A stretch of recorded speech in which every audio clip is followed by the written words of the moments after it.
First episode of season 3. Save it for the podcast. Okay, You have to introduce us.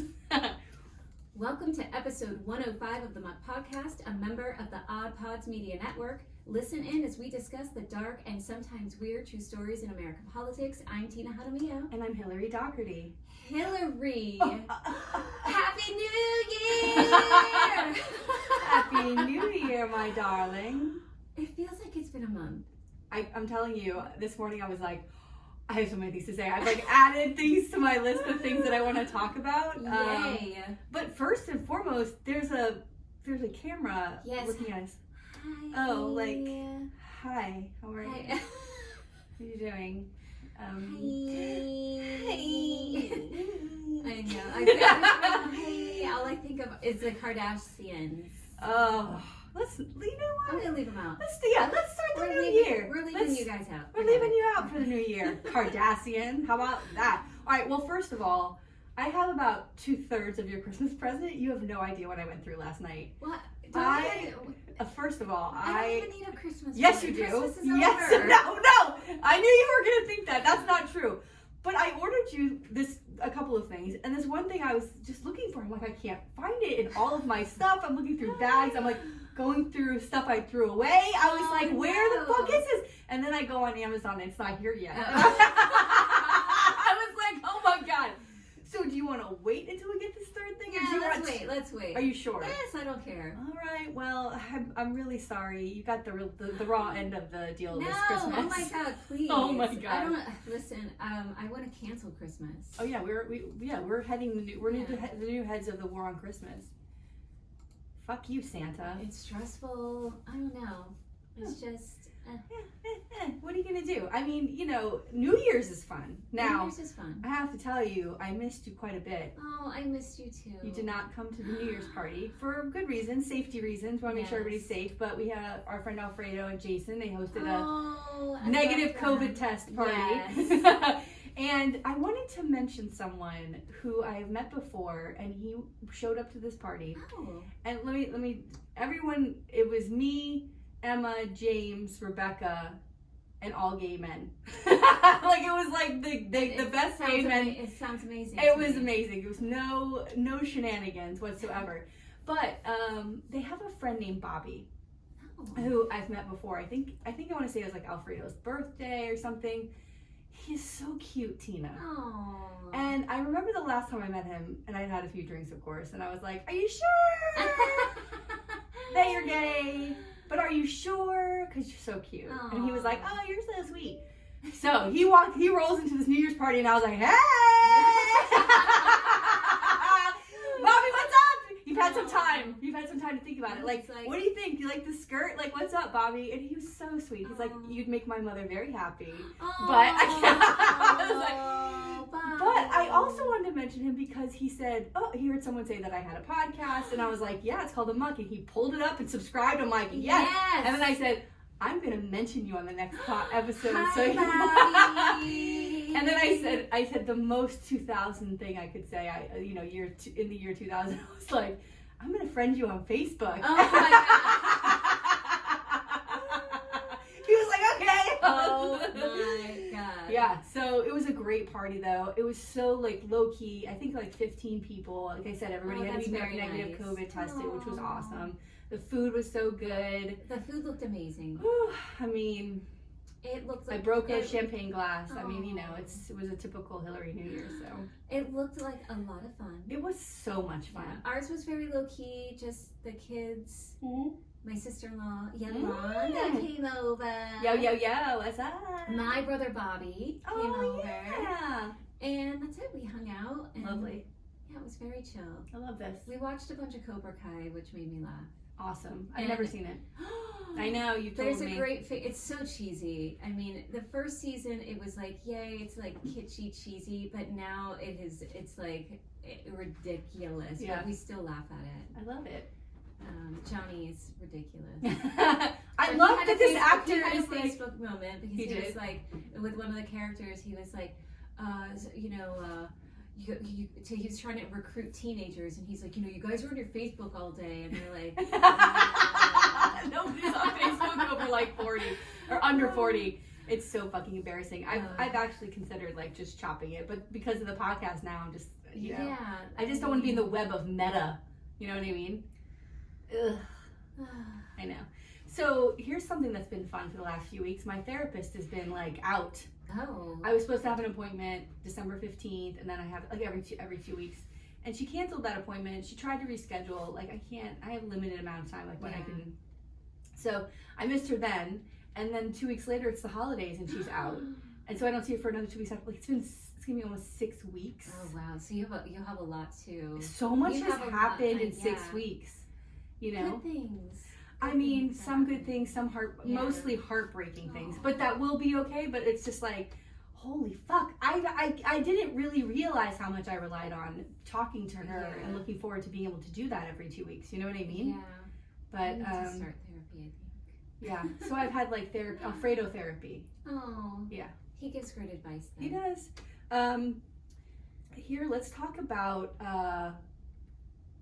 Wait, before we get into this really bad thing. Were you gonna talk about Where is Ronnie? Yes. Yeah. But before we get into that, I wanted to talk about Super Media Bros, who is our okay. So they're our partner. I don't want to say partner, but they're a member of Odd Pods with us, and they won that live conversation with us when we did our giveaway for the episode 100. Yeah. And so we have been talking like behind the scenes about doing some sort of a mashup, you know, like releasing the thing, and then and so Richie said to me or to us, you know, in the muck chat, if we just want to bullshit or whatever. He's like, I'm cool. He's like, I'm cool with whatever. Abraham Lincoln. Yeah, so I said, well, they watch movies and they talk shit or they talk about how great they are, like these B movies, like horror movies. And like so he goes, can I just be a random guest always on the yes, show? how fucking cool. It's so much fun. It's so good. And so he's like, oh, I have this great idea, since you're like a political show and we do these movies, like we could do Abraham Lincoln Vampire Killer. Which I've never seen, and I'm so fucking stoked. I'm amazing. Oh fuck, I'm so excited.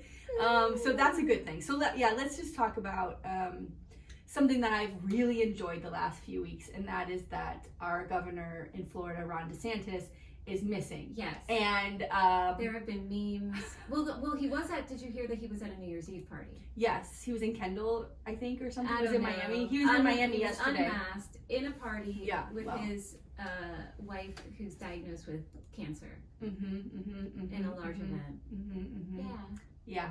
He's such a. Well, here's the thing. But now everyone's going to be like, there he is with his immunocompromised But you know, wife, did you watch how this did you watch what I really wanted to talk about, though, with the DeSantis MIA, is that if you watched how it unfolded, how this like wave of everybody jumping on the bandwagon, like he's missing, how it started was I can't remember his first name. It's Val Deming's husband. Let's just say that. He's the mayor, Jerry Demings. He's the mayor of Orange County, which is like Orlando area in Florida. And he held a huge fucking press conference because Omicron is like, you know, going fucking crazy, nuts here. Like 77,000, you know, cases in one day, et cetera, et cetera. And so the state in May, the state run testing sites and vaccination sites they shut everything down. And so counties and municipalities have had to pick up the slack, and now because we are now in a new variant wave, right? Yes. And so he was saying, where the fuck is Ron DeSantis, right? He's like, where's the governor? Centers, like, let's go. So then everybody started jumping on it, and I was thinking to myself, like, fucking A, this is the kind of shit we need leaders doing. Ask, where is he? Don't say, here's all these places you can go. I mean, yes, you have to do that because they have to pick up the slack, which is not their fucking job to do, but they're having to do it because their residents need it. And we should be constantly calling it out. And I was just so I thought it was so amazing that it started with a county mayor. And then it was just memes. There was like the Where's Waldo meme, and it was like Where's Ronnie, and he's on vacation. He's on vacay. I was like, he's either on vacay or he has COVID. Well, either way, your job doesn't stop because it's fucking Christmas time. And he wasn't taking phone calls. That was the other thing. Like, he wasn't talking to people. You're a governor 24 fucking hours a day. 24 hours a day. That doesn't stop. And there he was. He's a piece of shit. Anyway. His face. Oh, I say it every can't. time. I know. It's like God. I like to call him a meatball. That's what he reminds me of. Just like a fucking meatball frat boy. It's No offense fucking to worst. former frat boys, but whatever. ugh. I think that's it. Do you have anything? No, that's pretty much it. I'm 2022. Yes. Is I'm nervous. You are? I'm nervous. Sorry, am I making noise? No, yeah. I am. I really want desperately for Nikki Fried to win. Yeah. I know that we have a lot of work. I was just thinking about, like, we're going to be, you know, knocking doors, like, Saturdays, like, having to do stuff. And I don't know, I just have this bad feeling. And I want to be positive, and I normally am very positive, but just be prepared for disappointment. Oh, here's a good thing. I saw Bluebird on Thursday night. Bluebird. Yeah, Chelsea and I went skating for the last time in 21, and then we went to Invasive Species, and he was working, and so it was cool. We got to see Jacques. That was nice. Oh, so, he's yes, so nice. Our good friend.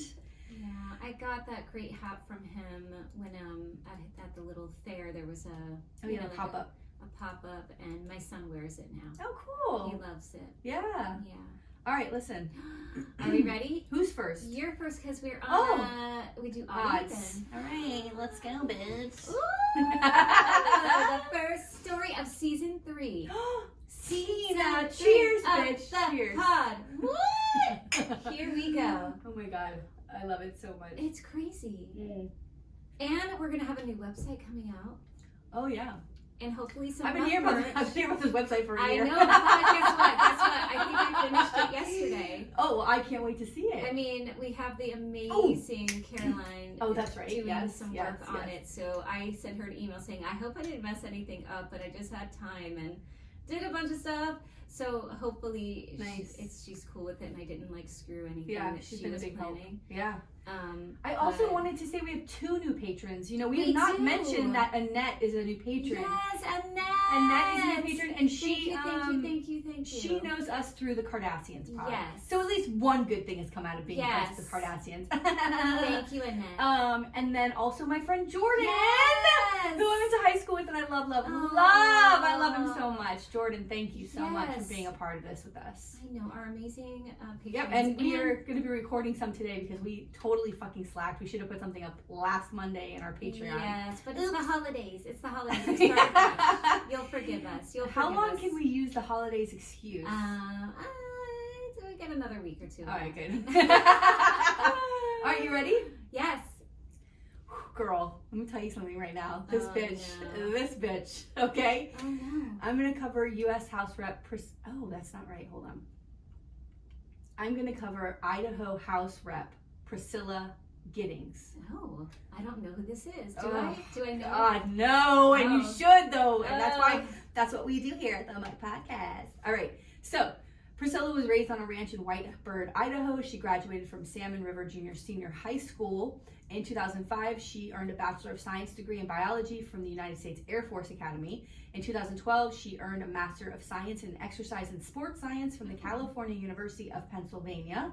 Did you know there's a California, Pennsylvania? No. Like a city named California? Yeah, that's weird. It's confusing. That's like, can we stop doing this? That's like the Miami University in Ohio. Yeah, stop. Yeah. Please. Stop trying to make Pennsylvania happen. Oh, Tina? What?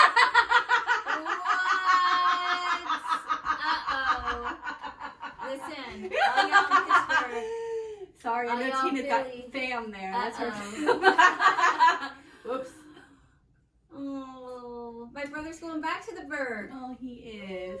Later, Bobby. Bye. I mean, I'm over here trying to make Florida happen, and you know how fucking hard that is. Forget it. Oh my God. She spent 9 years on active duty in the United States Air Force, and she was a pilot with the 81st Fighter Squadron and was a B flight commander from 2008 to 2014. Wow. Super impressive. So she's like really recent. Yeah. In 2014, she became an Air Liaison Officer in the Idaho Air National Guard's 124th Air Support Operations Squadron. Wow. And she was an Admissions Liaison Officer in the Air Force Reserve Training Corps. So she held the rank of Major in the Air Force Reserve, and in 2021 was promoted to Lieutenant Colonel. Dang. Yeah, she's the president of the Air Force Academy Idaho Alumni Association. Okay. So she runs for office, right? Uh-oh. She represents the 7th District, which encompasses the counties of Idaho, Clearwater, Shoshone counties, plus a small portion of Bonner County. And in 2016, she defeated incumbent Shannon McMillan in the Republican primary. She's a Republican with 61.1% of the vote. Wow. And she goes on to defeat the Democratic candidate by 70% of the vote. So it's a heavily Republican district. It's Idaho. Yeah.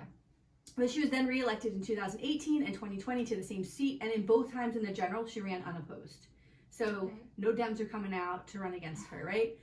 Okay, so some of the key things that have happened in the House while she's been there. Yeah, I mean, this is like really fresh. Yes. 2021 here. Yeah. So she's associated with the far right, it stays white, far right wing of the Republican Party. All right, so you know what to expect from someone like this. So she's like their version of a Marjorie Taylor Greene. Yes, and she's like has disparaging things to say about the press. She dismisses them. She says all these unflattering news stories are fake. Oh, here we go.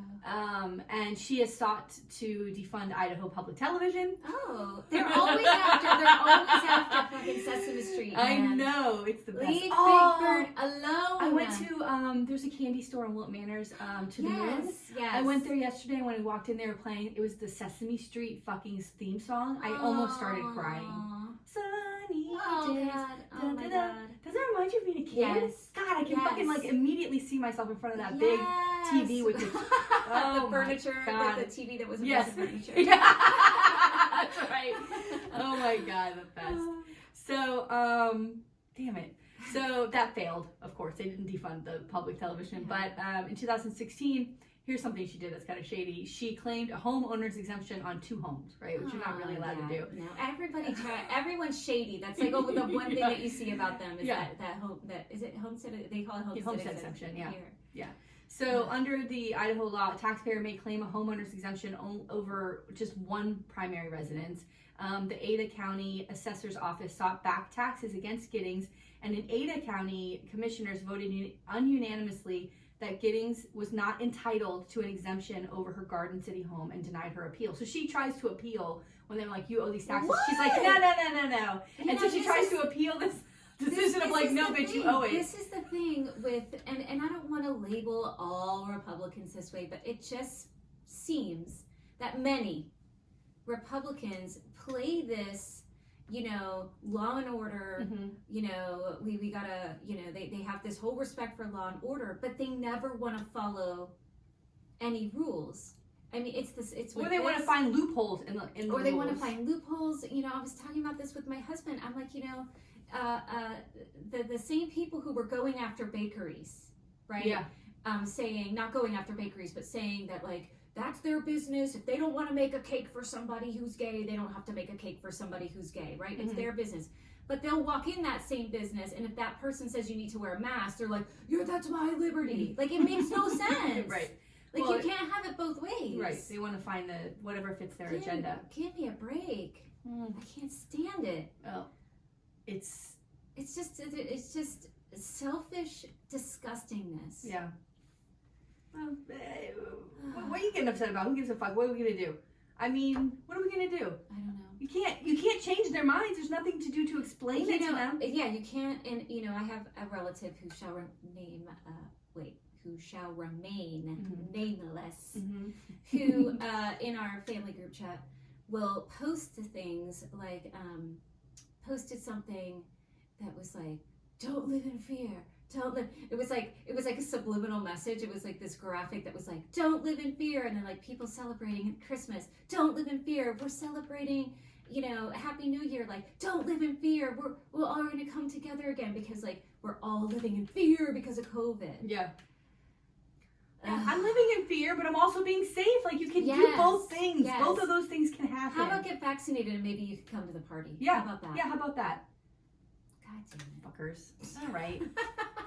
So, in 2019, she introduced a measure to block a requirement that incoming 12th grade students receive a meningitis booster vaccination. So this bitch was against vaccinations before it was cool to be against it.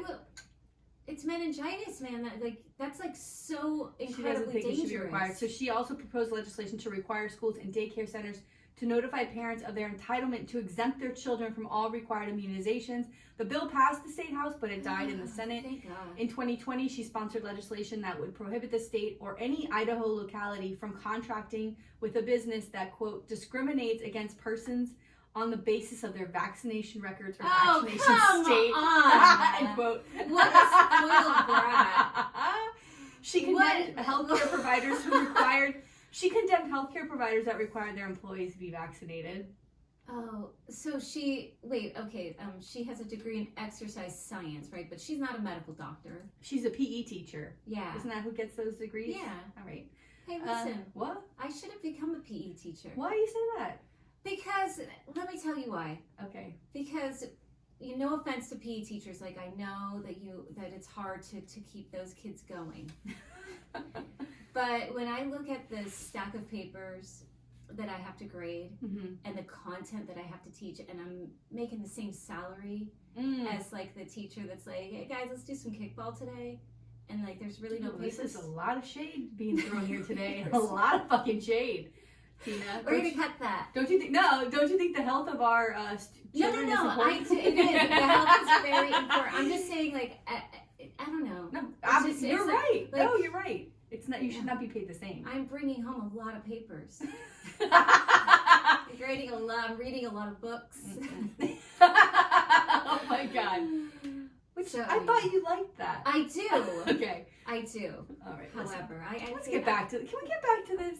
I love you, PE teacher. Listen, yeah, I would do it in a second. If I could, I would be a PE teacher. She's only doing this because we're on video. This would be all cut out if it was just audio. But now you're on record. Great. Don't come at me, PE teachers. I love you all. I swear. Oh, please come at her. Like blow the whistles. Make her do push-ups. I really do need some training, so maybe this could be a good thing. They're gonna chase you around the school. Okay. So she introduced a measure urging Congress to remove, quote, wilderness study area status from hundreds of thousands of acres of land in Idaho, opening these up to industrial use, right? Yes. In 2021, so they can drill away and do whatever the hell they want, and chop down trees. Yes.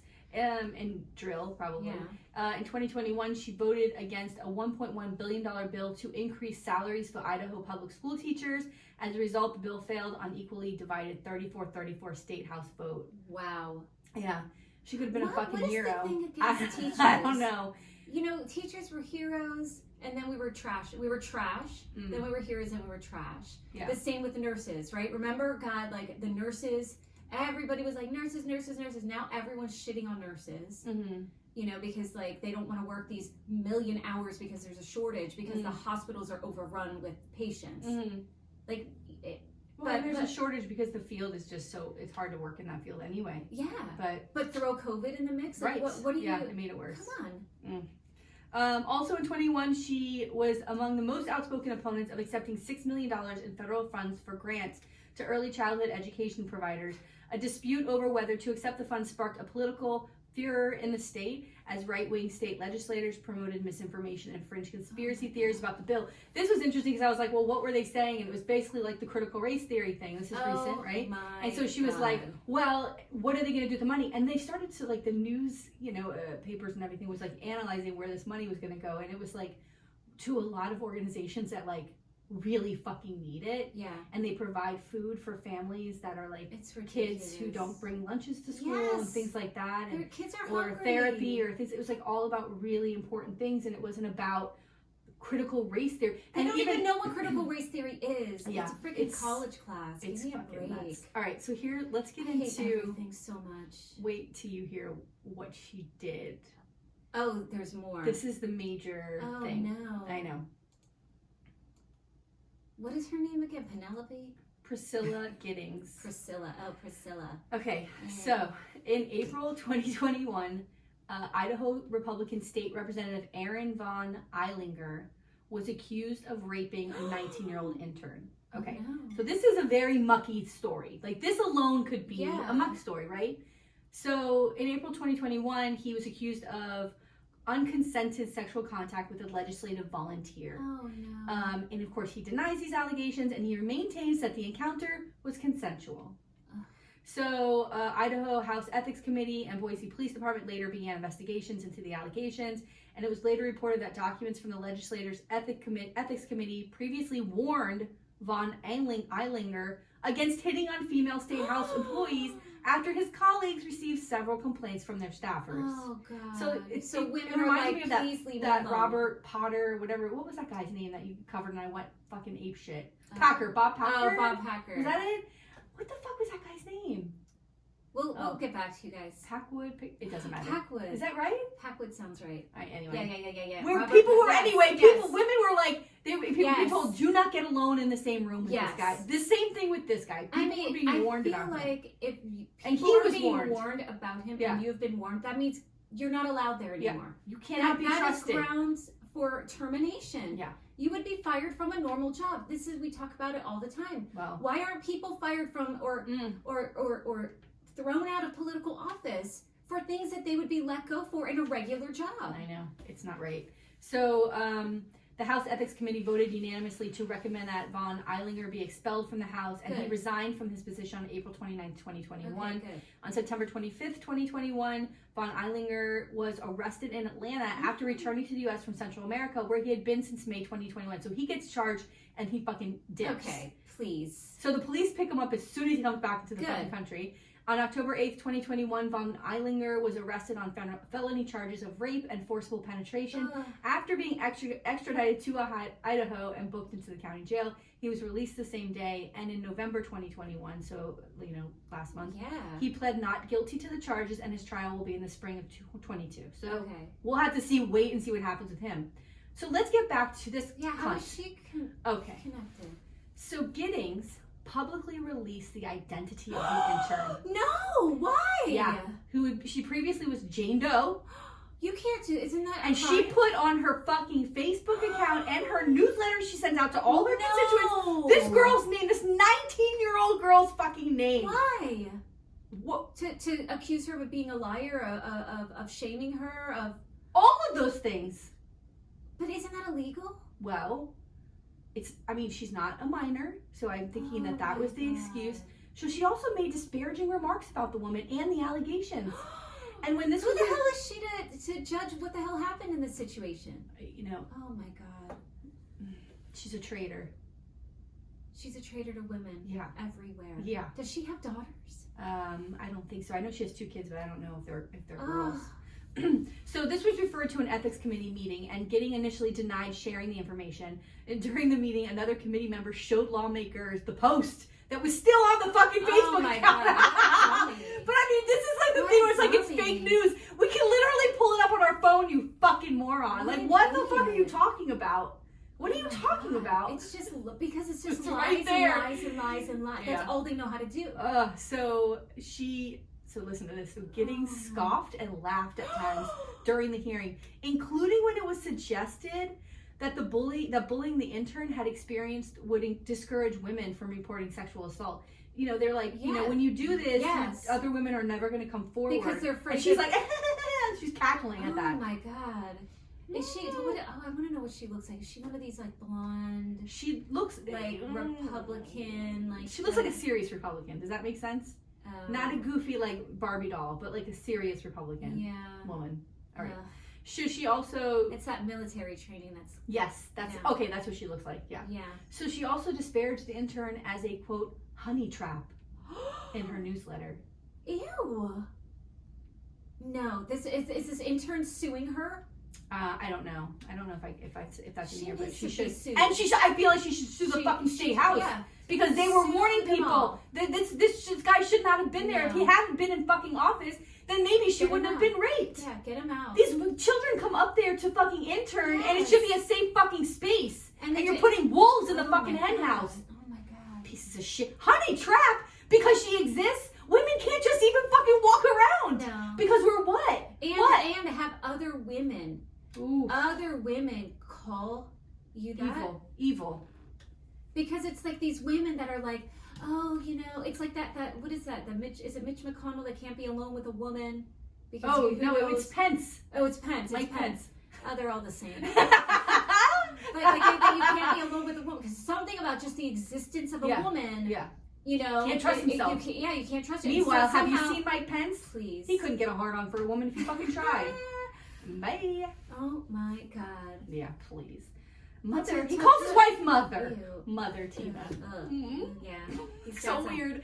Ugh. And I've got some kinks, but that's a fucking kink. Yeah, no, that's, Okay. that's ew. So, No.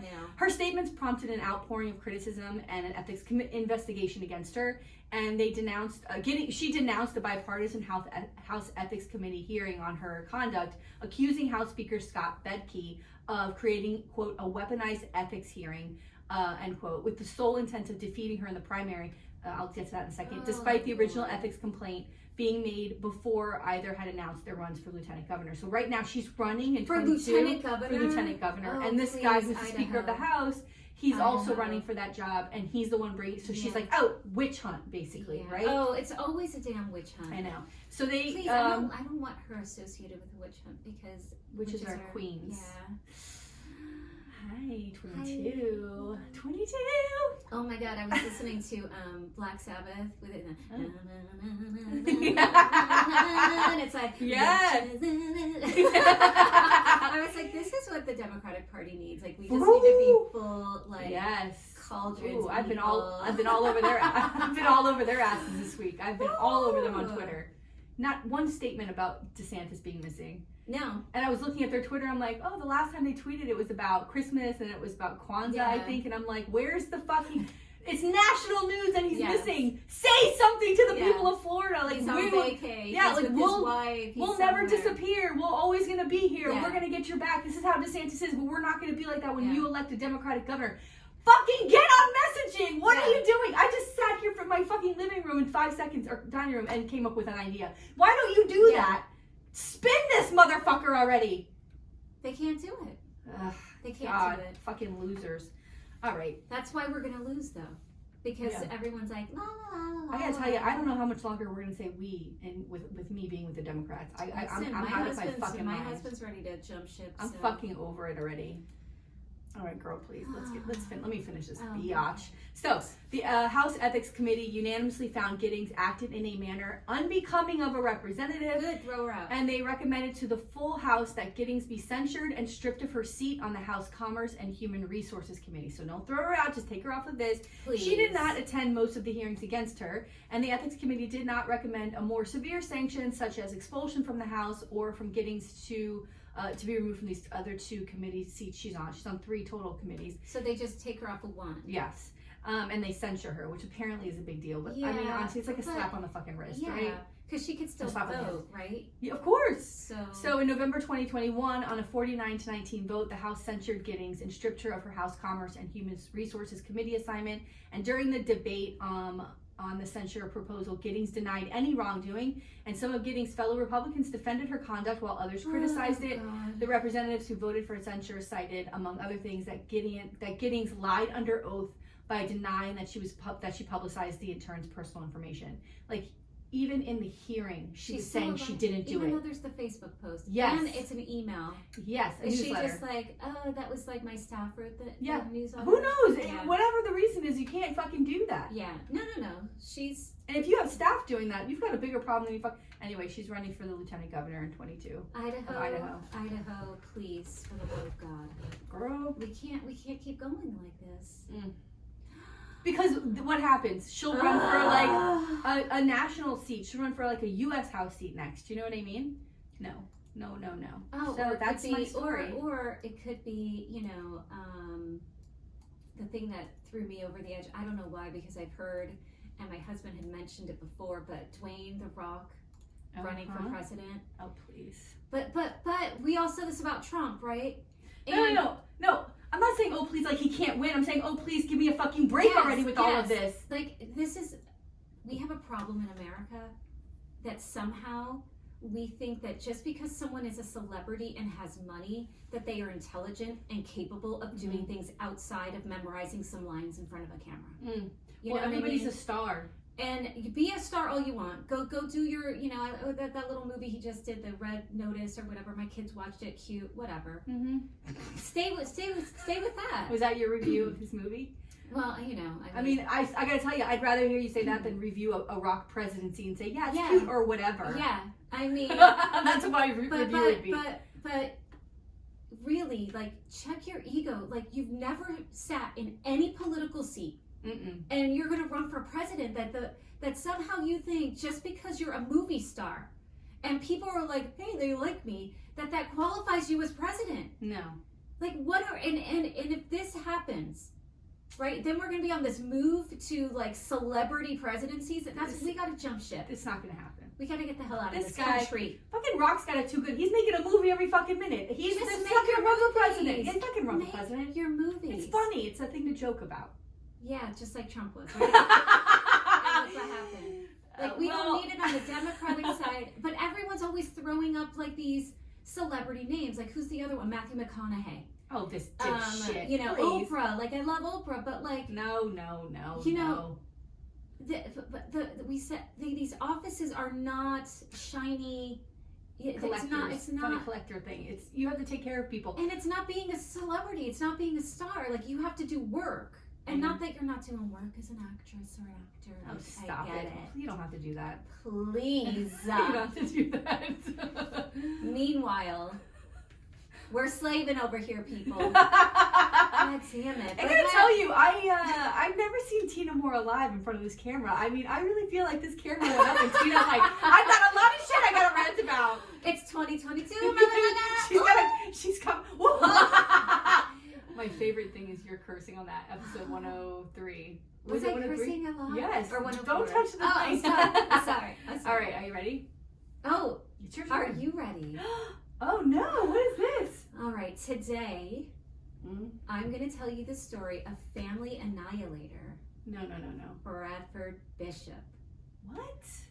All right. Family annihilator? Like he killed his family? Yeah. Tina, stop. I know. Happy New Year. Fucking A. All right, so United States Foreign Service member and federal official Bradford Bishop was known for his industrious and cooperative attitude. But when no one hears from his family in over a week, police discover a destructive side to the diplomat. Oh, no. No. So our story takes place in Bethesda, Maryland, which is just outside of Washington, D.C. Yeah, it's beautiful. And there's two other places, though, where things kind of occur, and one is North Carolina and the other is Tennessee. Okay. They come into play. But a lot of DC folks live in Bethesda because it's like this kind of upscale suburb right outside of the city, so you can make that commute. It's not like, hours of your life. Yeah. So, and it's low crime. It's like this place. It's a suburb. Yes. It's sort of like of a DC. Yeah, of the DC. It's like where the upscale people kind of live. And this event occurred back in 1976. Oh. And even back then, I would say even more so back then, it was sort of this idyllic, like American dream, house with the picket fence kind of idea. And people were shocked that it could happen, that this thing happened where they lived. Yeah. And they were also shocked that Bishop would be the guy behind it all.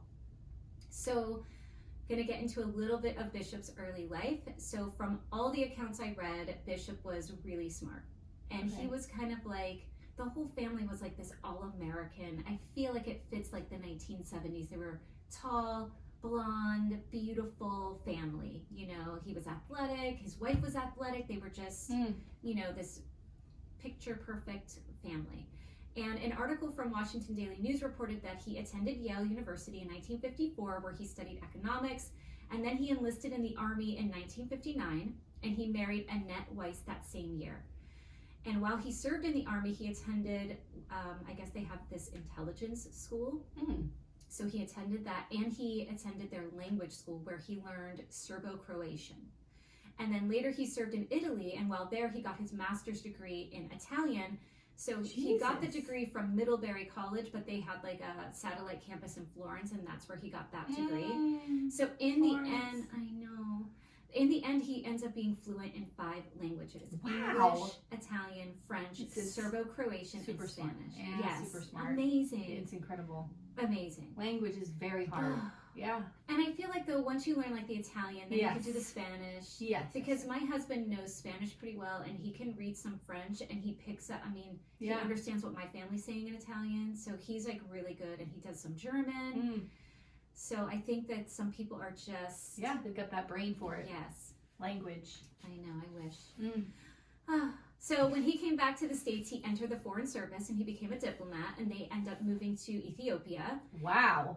After leaving Ethiopia, they head back to Italy 4 years later. And then in 1971, they return to the States, and he earns another master's degree. And this time he earns a master's degree in African Studies from UCLA.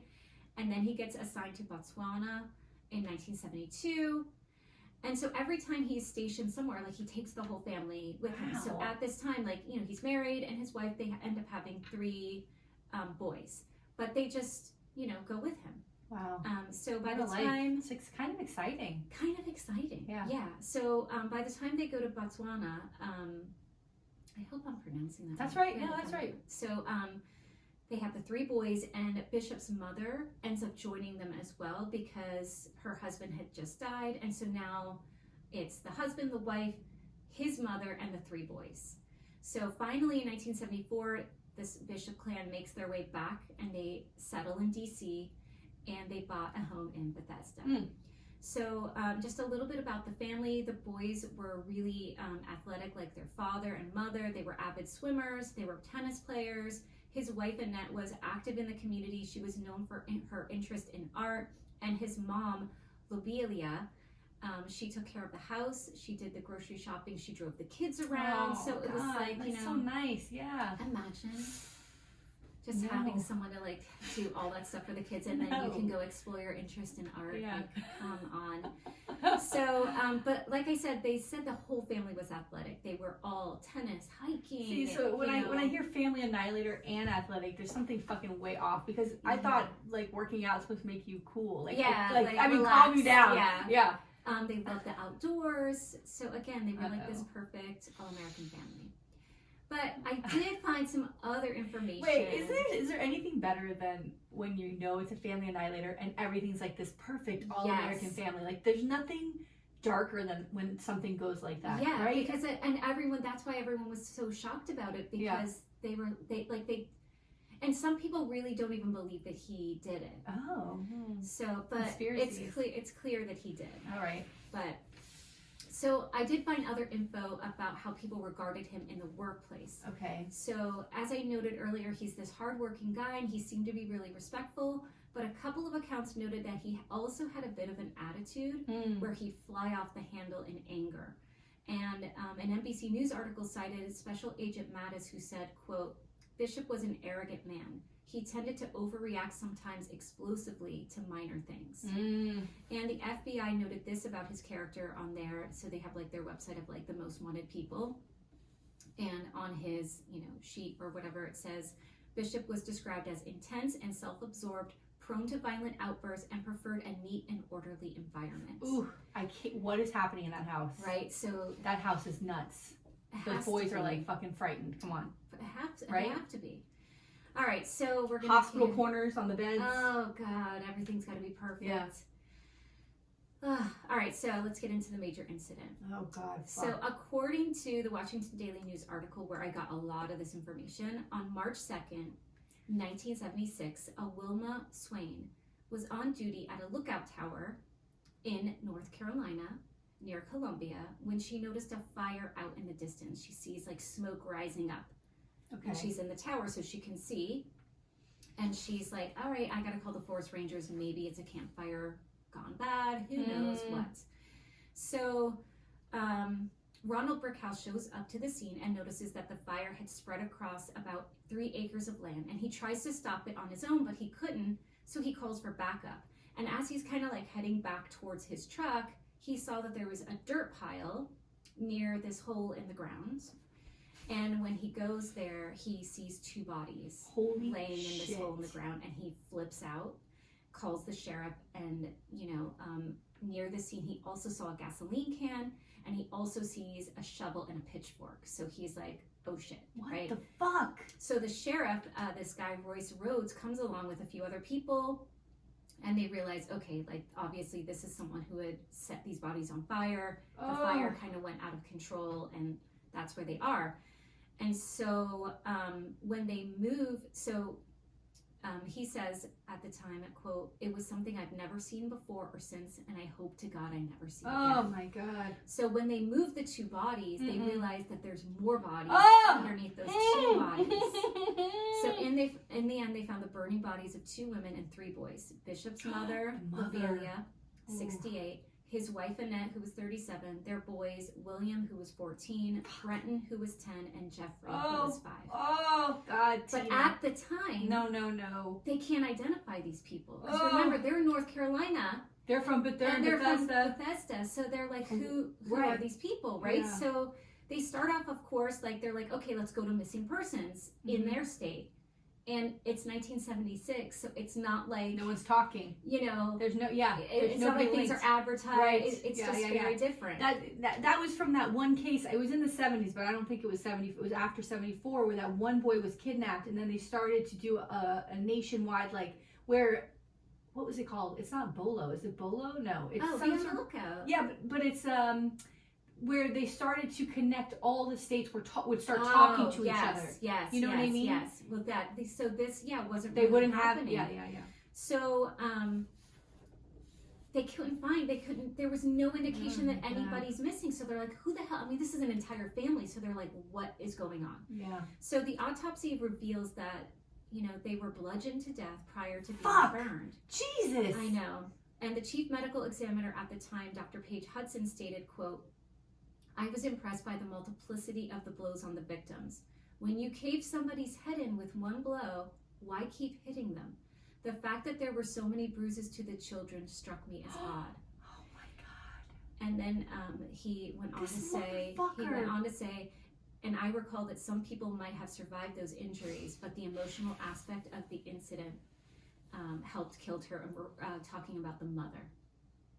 That it was his mother. Yeah. They think that she may have had a heart attack, with everything that was happening. See, this kind of killings always it's awful. It's awful, but what's fascinating to me is the bludgeoning is insane, because usually when this kind of thing happens, it's a gun, right? Or a knife, and so it's fast, and especially if it's a gun, because if kids wake up, they go from one room to the next and the kids wake up. They usually kill the adults first, then they'll kill the kids, but these kids, they see it, they know it's coming. Oh my God. Is what I'm saying to you. Terrible. But how do you bludgeon over and over again? And how do you do more than one person without somebody getting out? Yes. Right? So how the fuck does that happen? So what they think, they noticed that the boys were wearing pajamas and the women were still in their day clothes.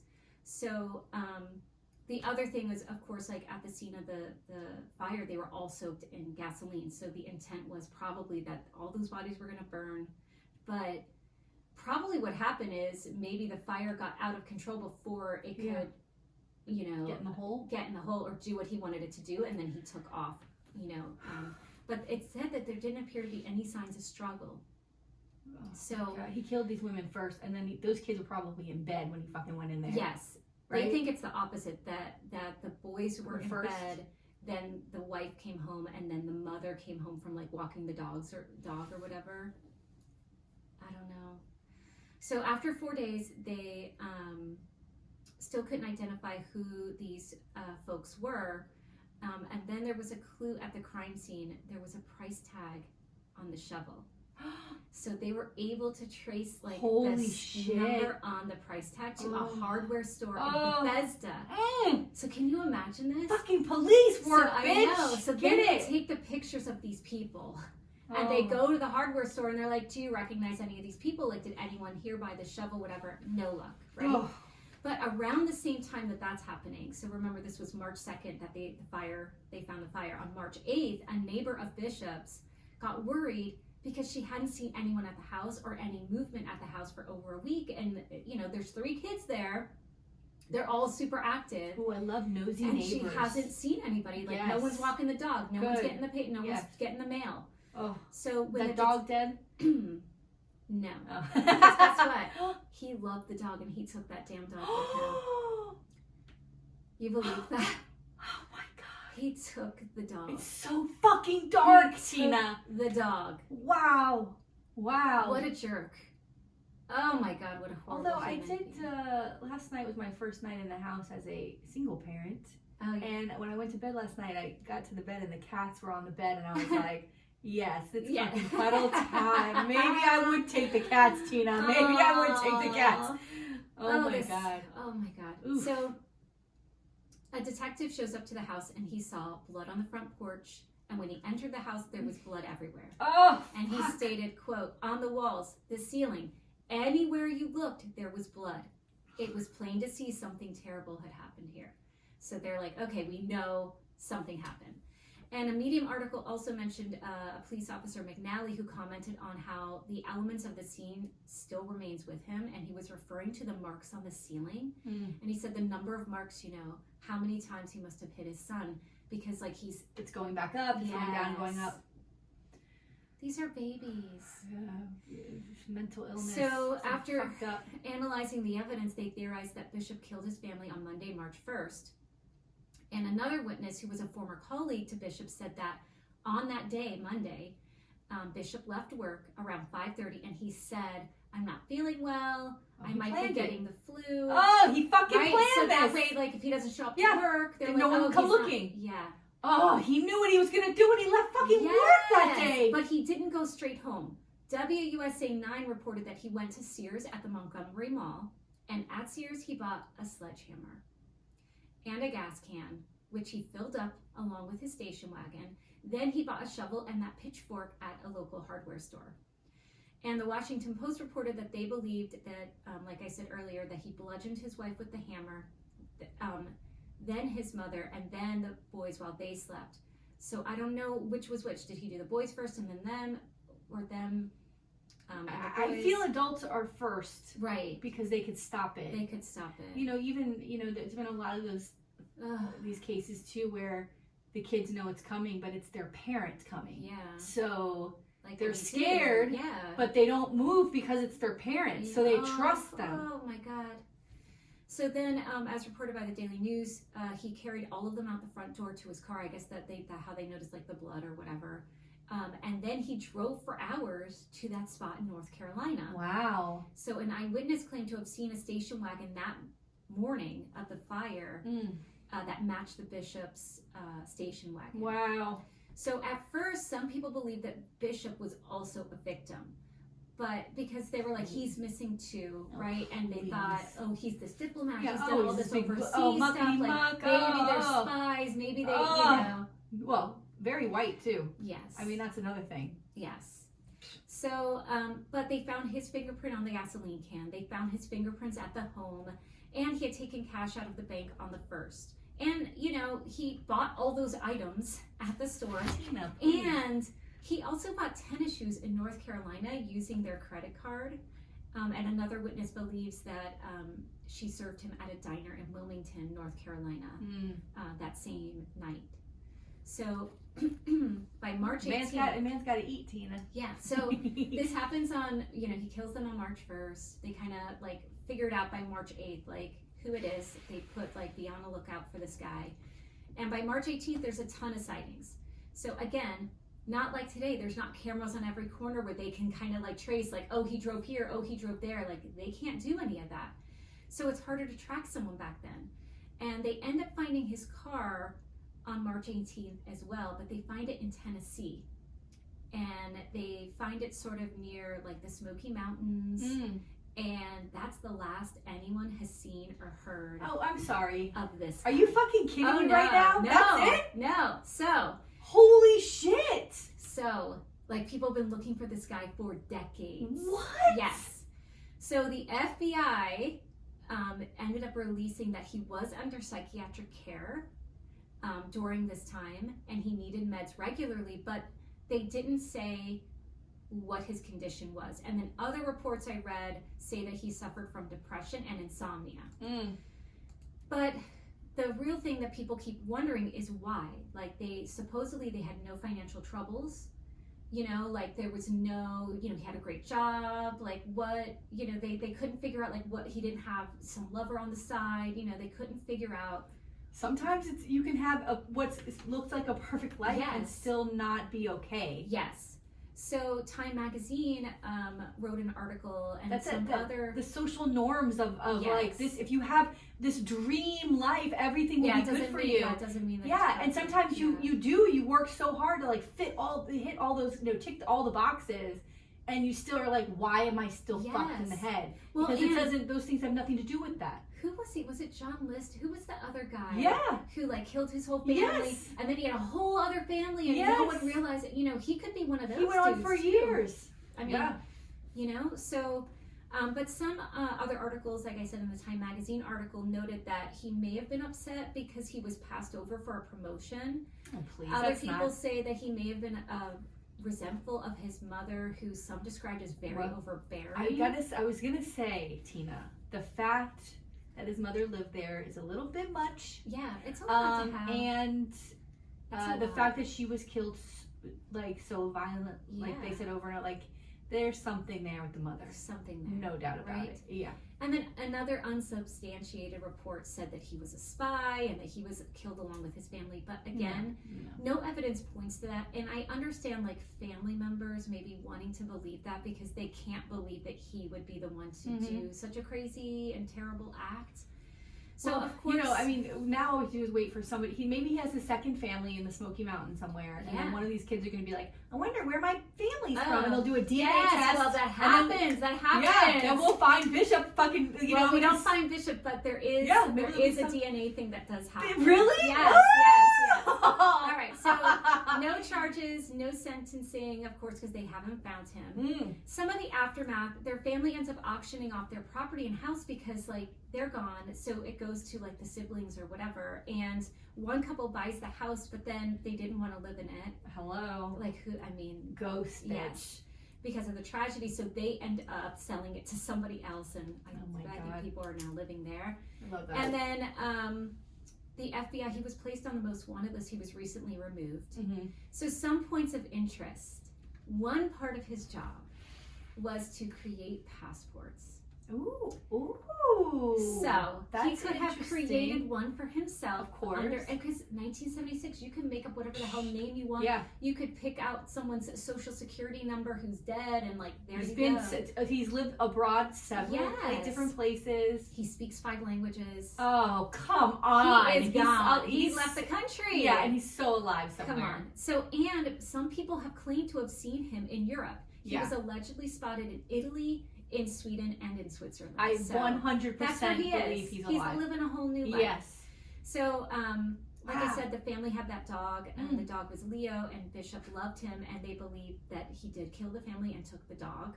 I found this interesting article about the evidence that's still on file. Yeah. And they talked about how they're still trying to preserve it because the way that they collected evidence then is very different than how they collect and like deal with evidence now. Like they were talking about the gasoline can where they had written with marker like on it, and they're like, today we would never touch it and write on these things. Like, we would never do any of that. Right. How some stuff is like getting molded over, but they're trying to keep it in case they ever find Bishop so that they can. How old would he be now? He would be 85 years old. Oh, it's possible. He could still be alive. Possible. Yes. So in 2014, they exhumed a body they thought maybe Bishop. So there was a John Doe who fit Bishop's description, who was the victim of a hit and run. And it was like really very shortly after he went missing. I want to say it was like 1977 or 78, something like that. But they went and exhumed it because like when they looked at the picture of this John Doe next to Bishop, they had the same like cleft chin, like the same shape, but was not like when they did the DNA analysis, it wasn't him. Yeah, he's gone. Another interesting point is the AP reported that there was a letter that was mailed from an inmate. This is back when maybe a couple of weeks after Bishop took off, and it was from Ken Bankston. And it suggested that Bankston may have agreed to help Bishop find a shooter for his family. So this shows that there may have been a motive, And the letter refers to 2 more inmates and a woman being held in a North Carolina jail. And like, it basically is like, hey, like this can be done, but they don't say like explicitly, but like you can infer. So it's kind of showing that like he was planning this and maybe he couldn't get the shooter or couldn't do it and just decides to do it himself. I think that the way he did it is how he always had it planned. You can't bring somebody else in on this. Yeah. You got to do it yourself. But it's just like weird, like the North Carolina woman, and then he brings them to North Carolina. I don't know. And then this part was just like my favorite part of the story. In September of 2021, NBC News 4 reported that this woman, Kathy Gilchrist, she does a DNA test. Oh my God. And learned that she was Bishop's daughter. Yes. What? I know. So she was 18 years old when the murders happened. She was adopted. And who was the mother? They don't know. She was adopted. So she's like, you know, my whole life I always thought I was special because my parents always said, you're chosen, you're chosen. So she was like, oh, you were born to your parents. They picked me special. So like, oh, you're special. Yeah, I'm special. You're very special. And so she was always like never had an urge to want to find out who her parents were. But then she retired and she's like, well, let me just do one of these DNA things. And she ends up she would have been the older, so it would have been a relationship he was in before the wife? So the speculation is that while he was at Yale, okay, he may have had an affair because he was still married. Remember, he marries Annette very early on, so he probably had an affair with someone. That woman may or may not have even told him that he has a baby. Right. Gave it up for adoption. Wow. So he, she ends up connecting with like a cousin. That cousin happens to be one of these people that are like, oh, I love tracing and bringing families together. Like that's just what she does. So she's like, I'll help us figure out like where we're connected. And she starts like connecting it back, and the name ends up Bishop, and she's like, oh, and she calls her. She's like, I found out who your dad might be, and she's like, oh, is it a celebrity? And she's like, oh God. She's like, I'm just gonna send you the name and you can look it up yourself. Oh and no! Sends it to her, and she's like, FBI, let's go. Oh my God! And then the FBI like, Daddy. Yeah, and so the FBI, they take her DNA just to like see, and she is indeed his daughter. Can you imagine that? You know, this is the worst case scenario. You know, where you're like, la la la la la. Yeah. What? You know, in my family, my who did it? A bunch of people. Like I don't really know a lot of my dad's. I don't know any of my dad's family really. And he had 4 brothers. And so when I think my brother did DNA. One of these other brothers did DNA and all this stuff. And it turned out like when you go and fill in this family tree, I think one of his brothers had an illegitimate child somewhere that somehow connected. Yes, I mean, in people there. are finding out so much stuff. Yeah. Like who's related and who may not be related. Yeah, that's. Ooh. Yeah, well, I mean, Justin, I know our friend Justin listens to this. He had a crazy DNA story, which I will not share on here unless he gives me permission. But it's another one of these crazy stories where you're just like, holy shit. Yes. It's amazing. It's amazing. Yeah. It's amazing. Do you really want to open that door? Or I don't know. I mean, know. I wouldn't want to be like the child of a serial killer. No! That is worse. Yeah. But what if I find out like some superstar? Ooh. Or royalty. Ooh. Give me some of that land. All right, so this guy either walked off into the Smoky Mountains where he just, died and lived off the land or something. But I really think he just took off to Europe. Yeah. I think that he had the capability to change his life. Yes. And he was smart. And yes, give me a break. He could be alive. I mean, he may be dead. No. But I think he lived a whole nother life that nobody knows about. Absolutely. He planned all of that, and he is living life. So that's the story of our family annihilator, Bradford Bishop. Ooh, starting off the year crazy. Dark, bitch. Dark. I saw that and I was like, and I sent it to Alfredo like before Christmas, because I was of course you did, Dana. I had heard about it and I was like, oh, this is going to be my story for the new year. Oh my gosh. So, but I think he forgot that I sent it to him. Well, he doesn't listen anyway, so don't worry about it. Yeah, well, what was it? God, I know there was something else I wanted to end the show with. I guess I can't remember right now.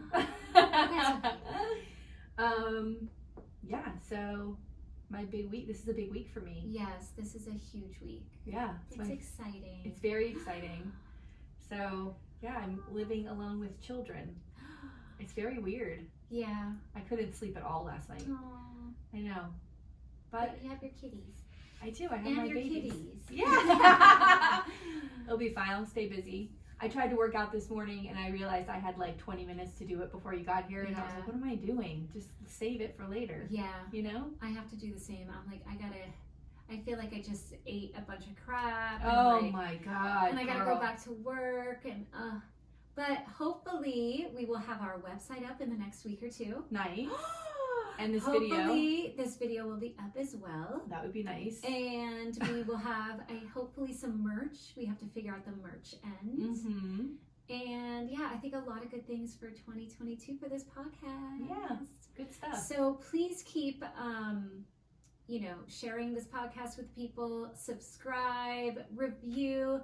And if you put a review out and you just put your name, where you're from, we'll just shout you out on the podcast to say thank you. So. Oh, P.S. I was telling Bluebird, I said, I just want to let you know tomorrow we're putting out a graphic. It's our top 5 little mucks. I said, you're number 6. And he was like, I don't care. I'm like, I know, but I feel bad because he was so good. He's amazing. He's amazing. But I got to tell you, that top 5, I was impressed with us with that top 5. I can't wait. I can't wait for this year's Little Mucks. It's so funny too because I was looking at the list and I'm not trying to pat us on the back or anything, but I remember saying to you at the beginning of last year that I want to focus on primarily women of color. I want more women of color to be our guests on the podcast. And if you look at that list, it's I think 99% people of color that are in our top 5, which is incredible. It's so good. I was so happy about that. Ooh. I know. Yes. So congratulations to Joe Scott, our supervisor of elections. Yes, dude, a huge download number. I was like, holy shit. It was amazing. That's great. That's so fucking good. Aww. I know. I love it. So here we are. Yep. Oh, you keep looking at the camera. She's a star. I'm a star. I didn't realize this was going to be a thing. Tina's fucking posing the whole time. And I'm just looking at you as if there's not a camera. And Tina's like, there's a camera on me. I'm doing this whole bit. All right, well, that's it. Well, see you later, alligator. Bye. Oh. Bye. Bye.